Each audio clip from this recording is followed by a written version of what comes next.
Salut à toi, je vais te montrer donc les nouveautés du 12 Assistant V2.1.7 qui vient juste de sortir. Alors déjà, première chose, j'ai sorti il y a quelque temps le Backing Track Finder qui est un site à part. Tu as dû peut-être entendre parler de ce truc-là. Ça te permet de rechercher des backing tracks par rapport à leur tonalité, par rapport aux accords, par rapport au genre, un peu ce que tu veux. Tout est regroupé ici. Il y a 30 000 backing tracks, je crois, qui sont juste pour toi. Et bien, dans le 12 Assistant, j'ai accès à cette base de données pour pouvoir te permettre de faire la même chose. C'est-à-dire que je suis en Raidorien et dans mon Raidorien, j'ai accès à des fonctions que tu connais, des outils que tu connais, mais la nouvelle application Backing Track te permet de, en un clic, je suis en Raidorien, je t'affiche tous les backing tracks qui sont en Raidorien. Ça marche dans toutes les tonalités. Tu peux t'amuser à filtrer les backing tracks, par exemple par style, on va prendre rock. Du coup, tu peux aussi gérer le tempo, tu vois. Donc là, je suis allé un peu trop loin, à 135, c'était un peu trop. Et ensuite, tu peux demander des accords, si tu veux absolument un Ré mineur, et puis pourquoi pas Do. Et puis là, il va trouver en fait, même on est en dorien, en Ré dorien, je vais mettre Fa. Voilà, bon, on a les mêmes trucs. Du coup, tu vas pouvoir un peu chercher tes backing tracks de cette façon-là. Ce qui est intéressant, c'est que quand tu cliques sur un backing track, tu vas de suite te mettre à l'écouter. Attends, je pense que c'est un peu fort là. Et là, tu vas l'écouter dans le petit lecteur du 12 Assistant. Donc, tu vas pouvoir l'écouter et le balader dans une autre application. Tu vois.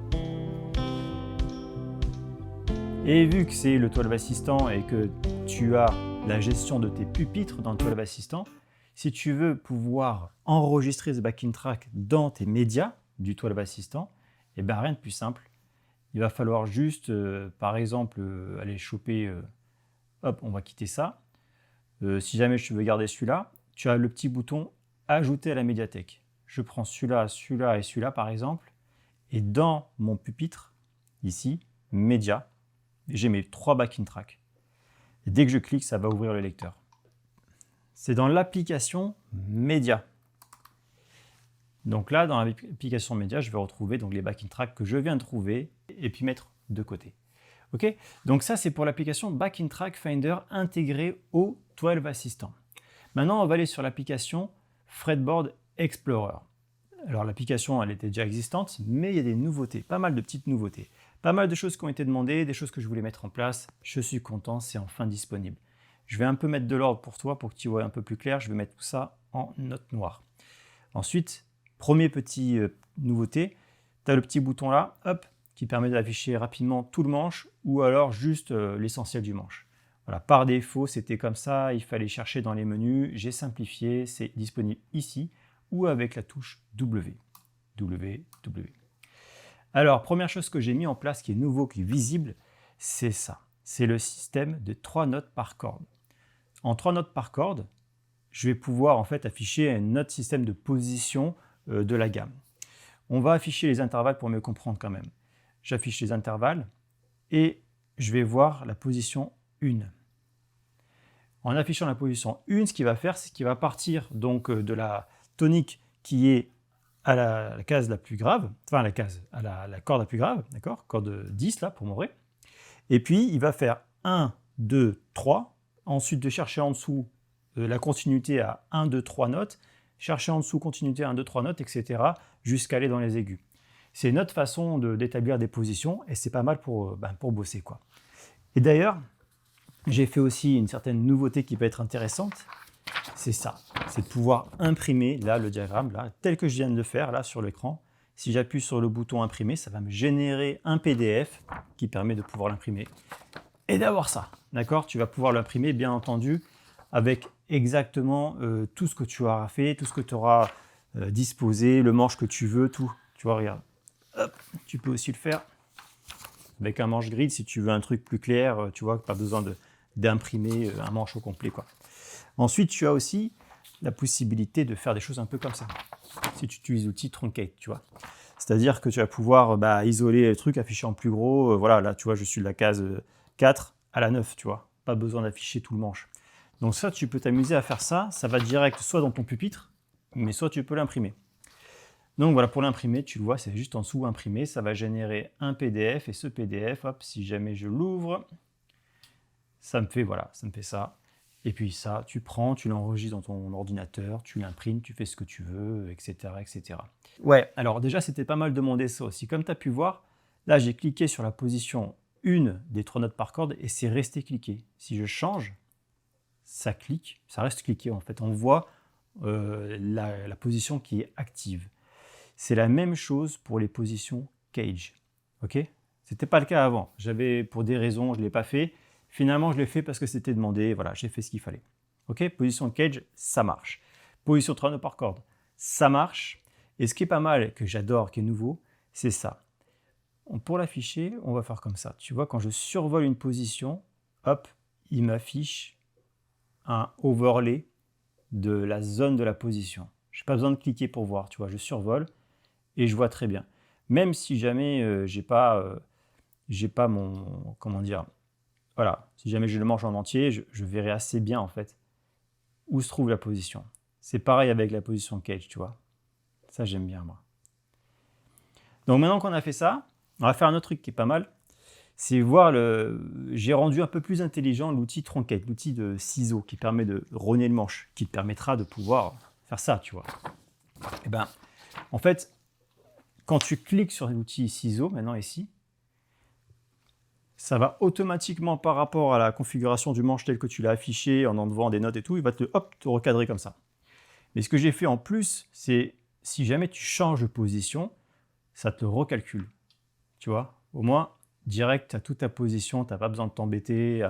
Bon, position machin, bon, il faut que je retire un peu les trucs. Non. Après, tu es totalement libre d'aller plus loin et même de pouvoir toujours afficher un peu plus parce que tu es un peu gourmand, tu vois. Tu peux très bien faire comme tu veux, mais par défaut, c'est simplifié. Voilà. Alors, maintenant que je t'ai montré tout ça, on est pas mal là sur le Fretboard Explorer. J'ai mes notes encore une fois. Et maintenant, un petit bébé. Alors ce petit bébé, c'est quoi? C'est quelque chose, ça fait longtemps que je travaille dessus, on va dire que je l'ai en réflexion. Je l'ai un peu aussi en rêve au début, parce que je me dis ça serait génial de pouvoir faire ça. Je vais te montrer. Dans cette tonalité, ben, je peux jouer certains accords, et certains accords ne vont pas être vraiment agréables à l'oreille. D'accord? Il y a des accords qui vont être tendus, des accords qui vont résoudre, il y a des accords qui vont carrément être dissonants, etc. Il faut qu'on suive un peu l'harmonisation de tout ça. Donc, il y a des outils qui permettent de le faire dans le Twelve Assistant, on ne va pas rentrer dedans. Dans la partie harmonie du Twelve Assistant, donc le Twelve Assistant harmonie et non le Twelve Assistant guitare, tu vas pouvoir voir donc, toute la partie, on va dire, composition des accords pour que tu sois plus dans la partie théorique que dans la partie pratique. Bon, là, c'est super. Mais ce que j'aimerais, ce que je voulais, moi, c'est d'avoir une bibliothèque donc d'accords dans la tonalité.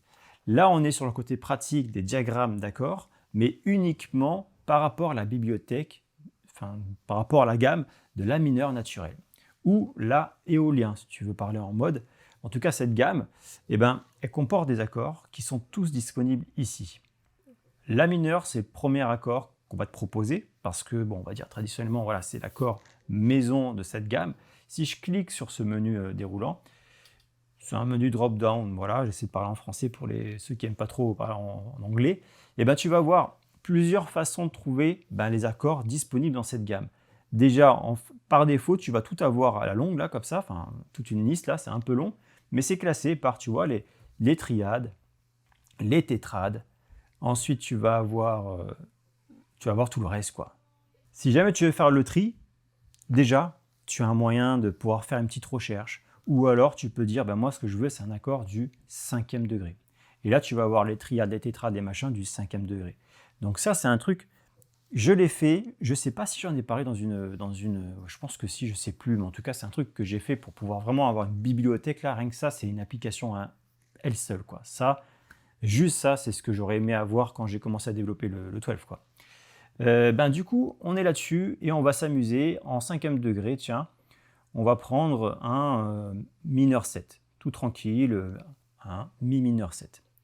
Et je veux travailler ce mi mineur 7, bon, on va un peu se mettre sur le allez, 7e case, c'est très bien du manche. Je vais travailler ça, mais je ne vais pas le barrer. Par contre, je vais travailler sur cette base-là.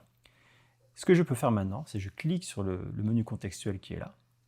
Et là, dans personnaliser, ça fait apparaître ce nouveau petit outil, hein. Enfin, c'est carrément un bel outil quand même, mais ça apparaît au survol par-dessus ma bibliothèque, comme ça moi je peux accéder n'importe où et revenir à ma bibliothèque. Ici, je vais pouvoir éditer mon accord. Première chose ici, bon, il y a des caractéristiques. Là, je vais commencer par une chose toute simple, c'est que je vais virer la partie barrée pour qu'on puisse bien voir les notes de mon accord. Ce que je vais voir, c'est mon mi mineur 7, ses arpèges. Par défaut, ça va être affiché comme c'était dans ma bibliothèque, qui était affiché avec les doigtés des doigts. Mais là, du coup, je ne sais pas quelle note c'est, quel intervalle. Moi, je veux voir en intervalle. J'affiche donc, hop, ici, en intervalle, les intervalles de mon superbe accord de mi mineur 7. Je vois que la septième est ici, moi je me dis tiens, je pourrais la jouer, ben, on peut écouter ça. Si jamais je fais comme ça, hop, ça va désélectionner ma septième et mettre donc la fondamentale à la place de la septième si j'écoute.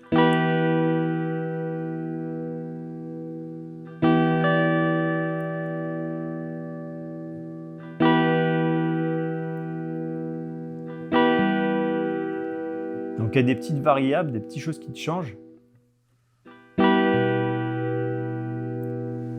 qui permettent de pouvoir ajuster comment tu veux jouer ton accord, enfin en tout cas voir comment tu peux le jouer concrètement parce que tu vois les arpèges cette fois-ci et pas juste tiens c'est quoi cette note là, je vais mettre ça, mais en fait non, il ne faudrait pas la mettre parce que cette note là en plus elle sonnerait pas bien avec ton accord.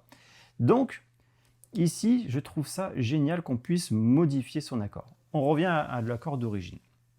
Je vais pouvoir même voir, tiens, si jamais je veux jouer des notes à vide, ben je peux. Parce que celle-ci, en fait, c'est la tonique. Donc, je peux virer ça, cliquer là, et je vais pouvoir jouer cette note. Ce qui est encore plus intéressant, c'est, tu sais, des fois, il y a des notes qui ne sont pas dans l'accord, mais qui sont dans la tonalité. C'est-à-dire que là, je suis en La mineur naturel, il y a des notes que je pourrais jouer et qui sont assez compatibles avec cet accord, du moins avec une variation de cet accord. Alors, vu que je suis dans la tonalité, je sais lesquels te proposer, parce que je ne t'ai pas proposé toute ta liste de tout, hein. Je te propose que ceux qui sont compatibles avec ton La mineur naturel et disponible ici. Si je clique, il y a ce menu qui te propose de changer en fait la qualité de ton accord. Donc je suis dans le 5e degré, je pourrais passer en Mi 5, c'est le power chord, en Mi mineur tout classique, ou alors un sus4, ou alors un Mi 7 sus4. Ça peut être intéressant celui-là, tu vois. Donc si je clique dessus, qu'est-ce qui va se passer ? Là, il va me dégager la tierce parce que c'est un accord suspendu et il va me mettre à la place la position des cartes. Et en fait, je vais voir où elles sont et je vais pouvoir du coup écouter ce que ça donne.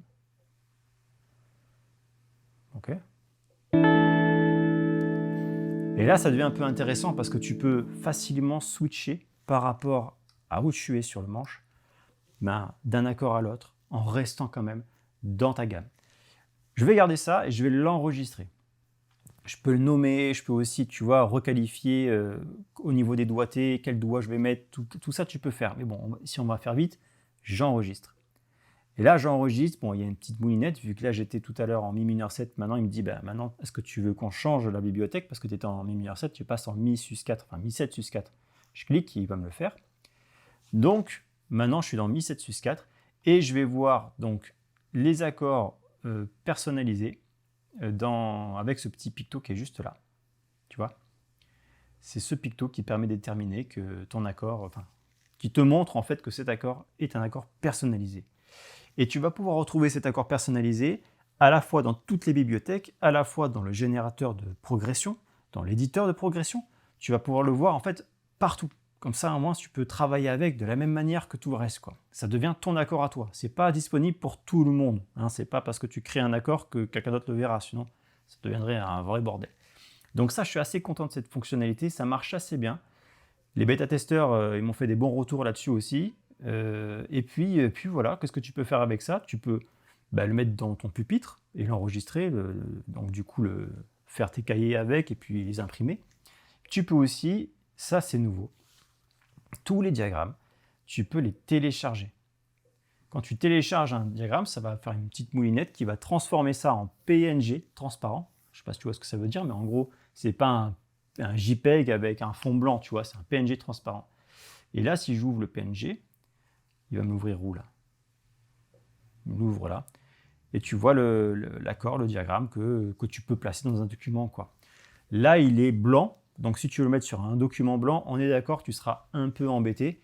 Je te recommande pour ça hop, ici dans tes préférences, enfin dans ton compte là, le petit truc user en haut à droite, tu cliques, tu passes en mode clair. Donc ton accord, il va passer en noir, parce qu'il est du coup sur blanc, voilà, je suis obligé de faire ça. Donc cette fois-ci, si tu le télécharges, il sera tout simplement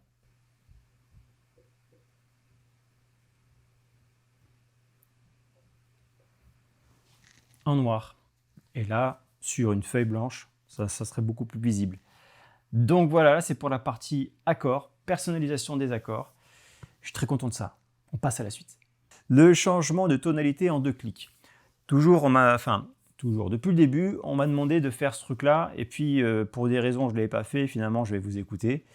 Et bien, quand on survole Ré dorien, on peut soit cliquer là-dedans pour rechoisir dorien, mais sur une autre tonalité, donc Fa dièse, dorien, etc. C'était un peu rébarbatif si tu veux un peu te balader sur transposer ta gamme peut-être. Donc ce que j'ai fait, c'est j'ai ajouté ce bouton, changer la tonalité. Tu es actuellement en Ré, si je veux passer en Sol dièse, je clique, il me passe en Sol dièse. Ok? Et puis là, bien sûr, tu peux t'amuser finalement Fa dièse, etc. etc. D'accord? Donc ça, c'est bon, c'est disponible. En 2 clics, tu changes ta tonalité.